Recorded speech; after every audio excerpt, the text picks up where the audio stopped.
Nu, pažiūrėkime į grindis, o paskui pažiūrėkime į tapybą. Mūsų Birutė grįžo po 12 metų kalėjimo Vorkutos lageriuose ir pažiūrėkit, kaip išmoko gerai tapyti tenais. Matyt, darė tatuiruotės visiems mėlynas gražias. Tai Birutė? Taip, taip. Taip. Išmoko stalus dažyti, nušveisti. Rasa irgi grįžo išsipalaidavus po visokių koncertų Ispanijose, Švedijose. Žiūrėkit, kaip gražiai. Super, super. Labai gražiai. Oi, tie taškiukai kokie gražus. Liuks. Nu, pažiūrėkim, ką čia Jovita pas mus. Jovita tobulėja su kiekvienu potėpiu. Su kiekvienu potėpiu. Žada dabar kažkur išvažiuoti 2 savaitėm. Žadi? Ne.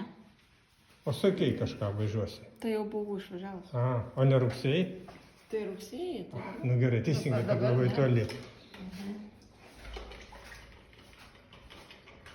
Tortissimo macalissimo.